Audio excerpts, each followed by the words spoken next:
Bon, j'espère que cette journée se passe bien pour tous. On va enchaîner donc avec une conférence sur la virtualisation par Alexandre Félissier. Bonjour à tous. Donc, je vais vous présenter aujourd'hui le concept de virtualisation et notamment la virtualisation avec Proxmox, qui est une solution libre de virtualisation gratuite. Alors, est-ce que quelqu'un dans la salle sait déjà ce que c'est que la virtualisation? Bon, ça va. Je vais recommencer sur les bases. Pourquoi faire de la virtualisation? Pour les particuliers, faire de la virtualisation, c'est surtout pour faire des tests sur son ordinateur, tester un autre système d'exploitation que celui qu'on a. Si on est sous Windows et qu'on veut tester des Linux, c'est le meilleur moyen de le faire de manière non invasive, c'est-à-dire sans installer et faire un double démarrage. Et dans certains cas, on peut utiliser plusieurs OS, plusieurs systèmes d'exploitation en même temps sur une même machine. Par exemple, ceux qui utilisent les ordinateurs Mac peuvent avoir macOS qui tourne et avoir Windows en même temps qui tourne aussi. Ça permet de utiliser les deux environnements en même temps, c'est pratique. Par contre, la virtualisation est surtout utilisée en entreprise. Et pourquoi? Surtout pour mieux utiliser les serveurs, parce qu'en entreprise, on a souvent plusieurs applications à utiliser. Et l'ancienne méthode, c'était d'utiliser un serveur par application. Alors dans les sociétés qui ont beaucoup d'applications, ça demandait énormément de ressources matérielles. Ça demandait beaucoup d'argent d'acheter un serveur. Et du coup, ça ne valait pas vraiment le coup. Donc l'intérêt, c'est de mutualiser les ressources d'un serveur pour mettre plusieurs applications dessus de manière étanche. Donc, consolidation de serveur, on réutilise les ressources d'un serveur, mais mieux en fait. Si on a 3 serveurs qui sont utilisés à 10 ou 15% de leur capacité, on peut réutiliser les applications sur un seul et même serveur qui lui sera utilisé à 50% ou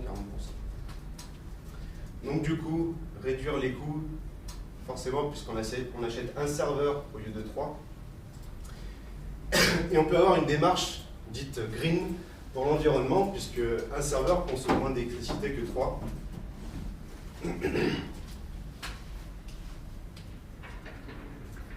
Un petit schéma pour montrer un peu l'ancienne pratique. On utilisait un serveur, un système d'exploitation, et on installait notre application par-dessus. Maintenant, c'est plus ça, parce que la virtualisation, c'est l'avenir. Enfin, c'est déjà en place d'ailleurs, mais surtout ce qui sera utilisé le plus à l'avenir. Maintenant, ce qu'on fera, c'est on utilisera un serveur, on mettra un hyperviseur, on verra ce que c'est après, et ensuite, on met des machines virtuelles. Chacune a son système d'exploitation et son application dessus. Donc l'intérêt est de diminuer le nombre de serveurs. Alors je vous ai parlé d'hyperviseurs. On a plusieurs types d'hyperviseurs. On a les hyperviseurs de type 1, dit entre guillemets bare metal. C'est les hyperviseurs qui sont surtout réservés aux entreprises. Ce type d'hyperviseur permet un accès direct au matériel. Il n'y a pas de couche entre, c'est en direct, il n'y a pas de système d'exploitation qui est juste avant le matériel. Donc, du coup, ça induit de meilleures performances dans les machines virtuelles. On consomme moins de ressources puisque du coup, on n'a pas un système d'exploitation en dessous de l'hyperviseur. Et du coup, les exemples, Proxmox, comme on verra tout à l'heure, Xen, et le plus connu, VMware vSphere. vSphere, il n'est pas libre. Il coûte très cher.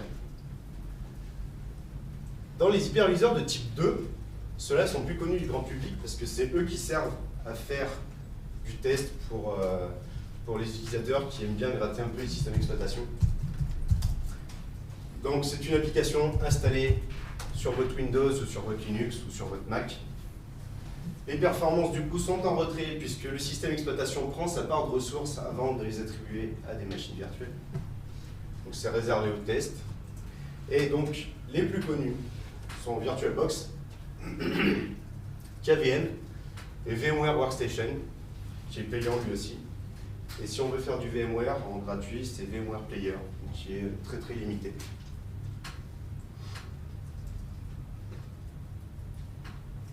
on a différents types de virtualisation aussi. Surtout dans Proxmox, les deux sont utilisés. Dans la plupart des autres hyperviseurs, on va avoir surtout un type de virtualisation dite machine virtuelle. Alors qu'est-ce qu'une machine virtuelle? C'est un espace dans lequel on va installer un système d'exploitation, n'importe lequel, qui sera traité de manière étanche par le serveur hôte, la machine hôte. Donc on peut en installer plusieurs en parallèle, forcément. Chaque machine virtuelle a un stockage, un disque dur à elle, ou plusieurs. Donc du coup, ce stockage en machine virtuelle est exprimé en fichier ou en volume. C'est-à-dire, sur votre Windows, par exemple, si vous faites de la virtualisation sous Windows, vous aurez un fichier qui servira de disque dur pour la machine virtuelle. Donc une machine virtuelle utilise plus de ressources matérielles parce qu'on réinstalle dessus un système d'exploitation sur chaque VM. Et du coup, on peut perdre éventuellement, mais ce n'est pas flagrant. On a un autre type de virtualisation, c'est le conteneur Linux, principalement. L'intérêt du conteneur, c'est d'utiliser le même noyau de système d'exploitation que celui du système hôte. On verra ça dans Proxmox tout à l'heure. Proxmox est basé sur Debian, donc du coup, chaque conteneur Linux à l'intérieur du Proxmox utilisera le noyau de Proxmox. Donc ça supporte uniquement Linux, on ne peut pas installer de Windows de cette manière-là. Et au niveau du stockage des conteneurs, c'est juste un répertoire qui est dans le serveur hôte. Donc forcément, ça utilise moins de ressources matérielles, puisqu'on ne réinstalle pas un nouveau système d'exploitation. On réutilise les drivers, les pilotes, le noyau du système hôte.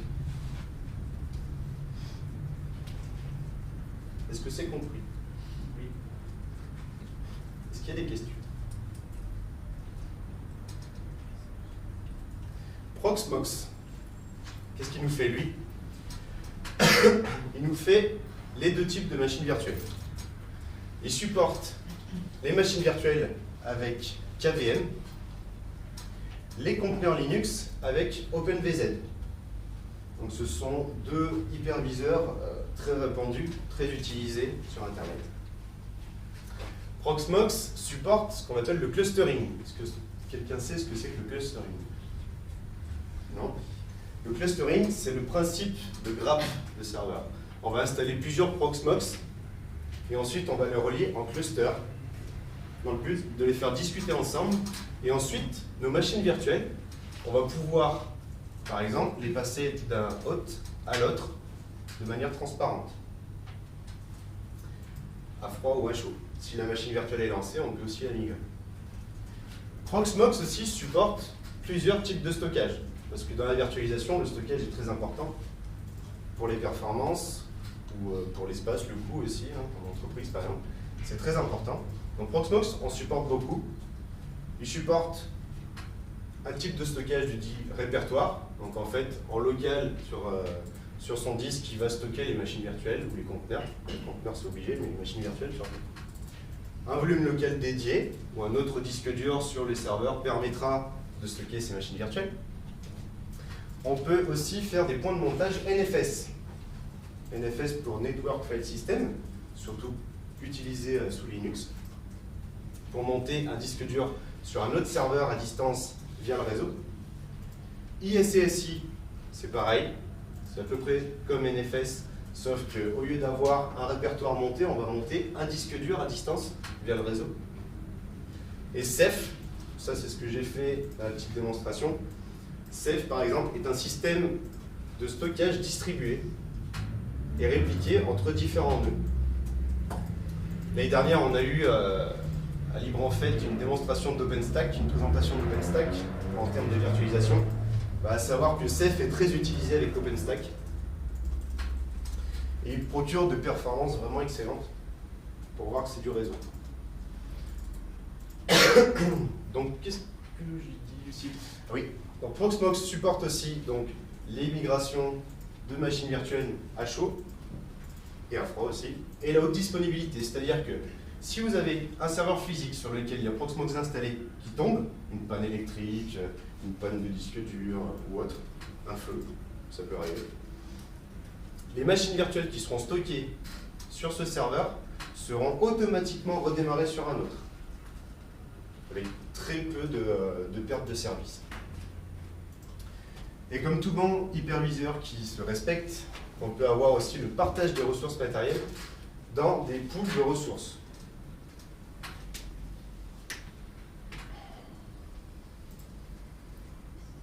Donc, pour revenir exactement sur Proxmox, il est libre, il est basé sur la distribution Debian, comme je l'ai précisé, et surtout pour les développeurs, il dispose d'une API qui permet à n'importe qui s'y connaît, de pouvoir développer une interface autre que celle qu'il y a déjà d'origine, une interface web, pour administrer et créer des machines virtuelles. L'avantage d'avoir une API, c'est qu'on peut interconnecter Proxmox avec un système d'industrialisation. L'industrialisation, c'est ce que je fais en société. L'intérêt est de pouvoir créer des machines virtuelles à la volée à partir d'un modèle de manière totalement d'avoir un espèce de clone en fait de machine virtuelle. En entreprise, c'est très intéressant de pouvoir faire ça parce que les gens qui créent les machines virtuelles perdent énormément de temps à les créer justement et d'installer les services après dessus. L'intérêt d'industrialiser tout ça, c'est de pouvoir en 3 clics créer une machine virtuelle et qu'elle s'installe automatiquement. Aujourd'hui, une machine virtuelle avec le système d'industrialisation peut être installé en 10 minutes. Alors qu'avant, les personnes qui s'en chargeaient le faisaient en 1 heure. C'est un gain de temps considérable. Petite démonstration de Proxmox. Est-ce qu'il y a des questions encore? Oui? D'ailleurs, vous montrez que du coup, il utilisait un hyperviseur type 2, à savoir KVM. Ouais.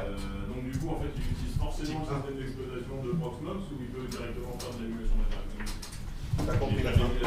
Il utilise le matériel pour d'ailleurs Il utilise directement le matériel. Proxmox a son propre noyau avec KVM intégré dedans et il accède directement au matériel en fait. D'accord. C'est un type 1. KVM aussi.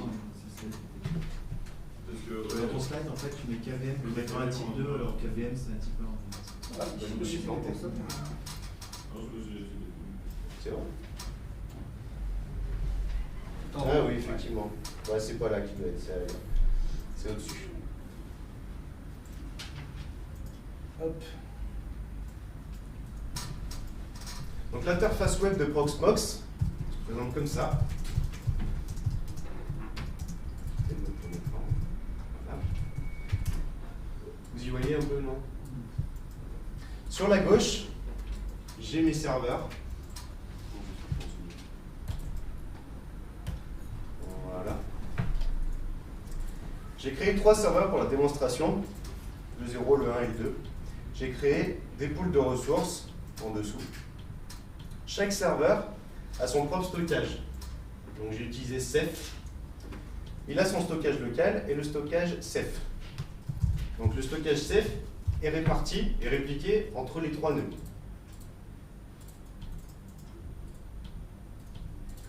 Sur le premier nœud, j'ai une machine virtuelle installée sous Debian qui fonctionne. Si on va regarder, j'ai Debian tout ce qu'il y a de plus normal,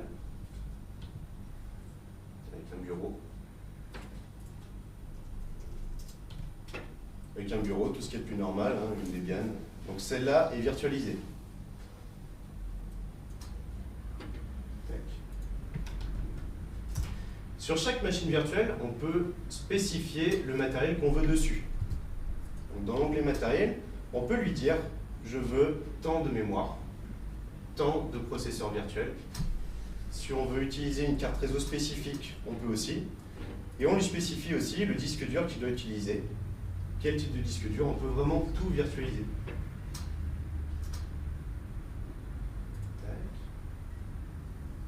Au niveau de la création d'une machine virtuelle, dans Proxmox, donc du coup on a le bouton créer une VM en haut à droite. On sélectionne sur quel serveur on veut poser cette machine virtuelle. Par exemple, on veut le poser sur 0. On lui donne un numéro, il nous en fournit un déjà. On lui donne un nom à cette VM, par exemple, en fait. Et on peut lui spécifier un pool de ressources pour savoir si c'est par exemple une VM qui va avoir besoin de beaucoup de ressources ou non. Voilà, je n'ai pas vraiment spécifié de ressources particulières sur ces pools, mais je peux en créer un. Tac, en fait.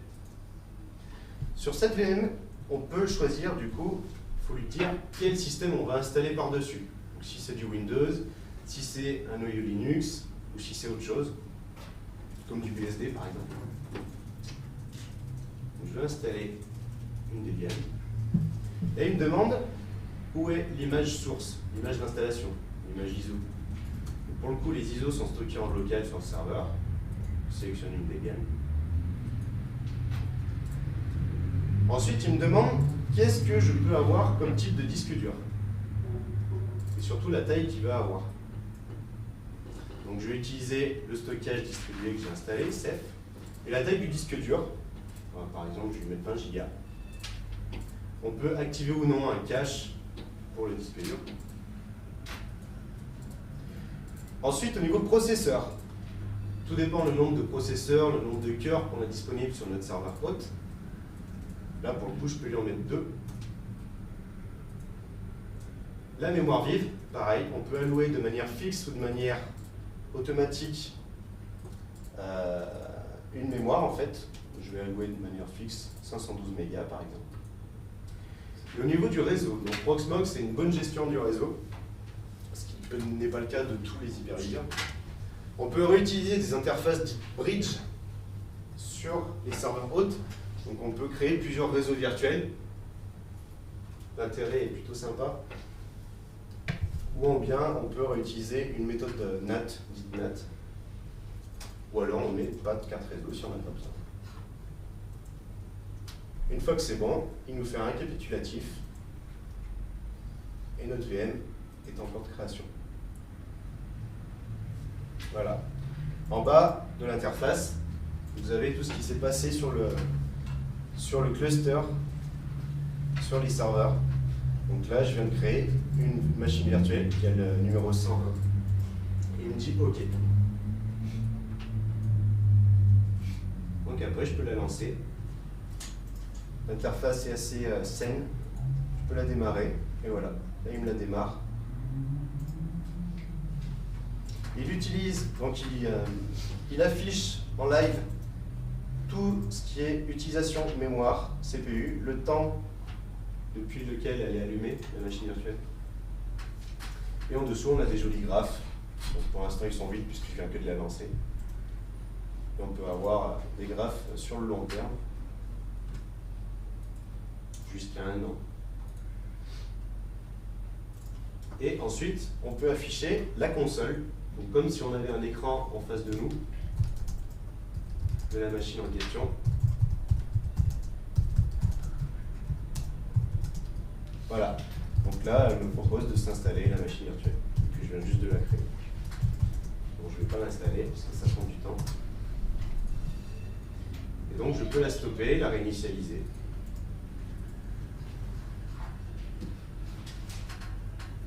Stopper. Voilà. Donc il met stopper. Donc j'en ai déjà une qui fonctionne, qui est installée, comme je l'ai montré tout à l'heure.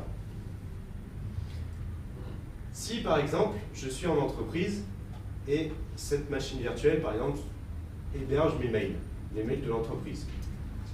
Si jamais le serveur tombe, ou si on a une maintenance prévue dessus, eh ben on va migrer cette machine virtuelle d'un serveur à l'autre pour éviter d'avoir des pertes de données ou d'avoir une rupture de service. Donc pour ça, on a le bouton migration en haut à droite. Donc la VM est allumée. Et on choisit le serveur destinataire où on doit mettre cette machine. Par exemple le 1. Et on coche la case en ligne pour lui dire bah, tu n'éteins pas la VM pour la migrer. Migration. Il nous lance une migration de la machine virtuelle en live.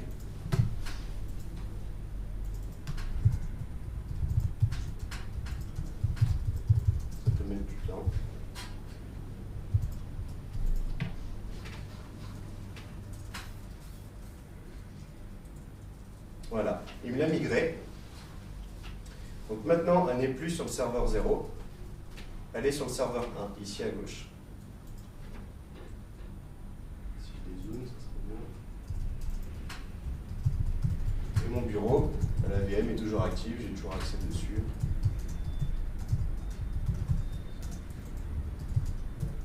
Et elle marche très bien. C'est un peu long parce que la démo, c'est tout sur mon PC.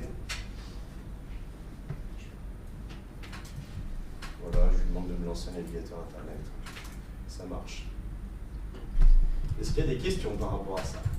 J'en ai deux questions. Ouais, j'ai deux questions. Ouais. Par rapport à ce que tu as montré là, tu as fait plusieurs serveurs. Tu as un Proxmox qui a toute l'interface graphique et tout.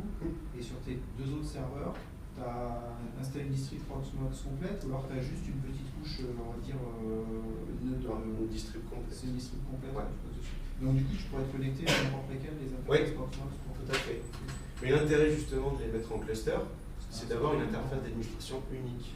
Donc on se connecte sur un serveur. Là je suis sur le 10, donc sur le 0. Et je pourrais utiliser le 11, qui est le BMX1.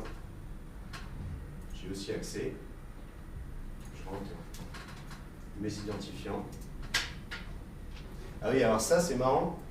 Depuis peu, Proxmox propose des formules payantes pour avoir du support. C'est un peu comme partout, ils cherchent à faire de l'argent. Il n'y a pas d'intérêt, ça marche très bien sans. L'intérêt, c'est d'avoir en fait des logiciels, quand on fait les mises à jour Proxmox, parce qu'il y a un onglet de mise à jour, quand on fait les mises à jour Proxmox, les paquets sont testés par eux et sont testés en production. Donc, dans le cadre d'une entreprise qui a besoin de stabilité, qui ne veut surtout pas que son infrastructure plante, ils ont intérêt à prendre une licence comme ça. Bon, c'est 45 € pour un an. C'est pas excessif, mais bon, pour les particuliers qui veulent tester, il n'y a pas d'intérêt. Donc là, voilà, je suis sur le 1 et je vois mes 3 serveurs comme d'habitude. Et du coup, ce partage, il se fait. Il faut que la configuration elle soit répartie, alors ce sera le système de fichiers partagés certes, que tu as la répartition de la config ou... De la config de chaque serveur. Ouais. C'est-à-dire, en fait, le stockage partagé, tu ne l'ajoutes pas au début, tu crées d'abord ton cluster Proxmox et ensuite, lui, il va se débrouiller de transférer tous les fichiers de configuration sur chacun des nœuds et ensuite, tu ajoutes le stockage partagé. Ça, c'est l'installation du serveur, pas du Proxmox. Une fois qu'il est installé, on peut créer le cluster. Ça s'effectue en 2 commandes, en ligne de commande. Et pour l'impression, ton système de fichiers partagés, c'est avec Proxmox aussi que tu le fais. Ceph, oui.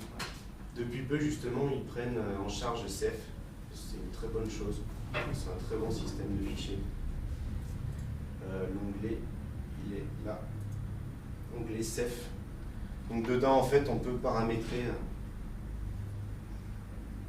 tout ce qui se rapporte à Ceph. Donc, création d'un pool Ceph, Ceph Storage, création des disques, utilisation des disques locaux pour ajouter dans le système distribué. C'est vraiment... Alors avant d'avoir cet onglet qui fonctionne, il faut d'abord taper une commande en ligne de commande dans SSH sur chacun des Proxmox. Et après tout s'effectue ici. Ça c'est bien parce que je crois que c'est même dans OpenStack ils ne font pas une interface graphique pour gérer Ceph. Ça c'est bien. Et tout ce qui est Ceph, etc., tout à NAS. Non. On va ouvrir comme Non, parce que j'ai un disque dur en local qui est sur chaque serveur, sur chaque nœud, qui est utilisé par Ceph. Et Qui est vide. c'est un peu du LVN par réseau, quoi. C'est ça. Comment? C'est un peu du LVN par réseau. Ou, non. C'est encore pire que ça. Encore pire. C'est vraiment du stockage distribué sur tous les nœuds. Le LVM, c'est que sur un autre. Que sur un autre, voilà, c'est Mais, distribué vraiment. Voilà, en gros, c'est ça. On exporte un volume sur le réseau, mais il s'occupe tout seul de faire la distribution sur les autres nœuds. Donc avec Ceph, on peut choisir d'avoir des réplicas sur juste un serveur ou sur tous. On choisit le nombre de réplicas qu'on veut. Donc si vraiment on a un serveur qui tombe, on a encore tout le stockage des VM sur les autres. Et du coup, tu le fais pointer comment? Parce que par exemple, avant tu pointais sur les unes, là tu pointes directement sur ton Alors disque dur. Proxmox, pour ajouter des stockages, c'est sur le centre de données, en haut, et on a l'onglet stockage. Et donc, on peut ajouter tout ça comme type de stockage. Comme je disais tout à l'heure, juste un répertoire, du LVM, du NFS, du ISCSI, du ClusterFS, ça ressemble à Ceph. Et du coup, Ceph est considéré comme du RBD. Donc, RBD, c'est Remote Block Device, si je me rappelle bien.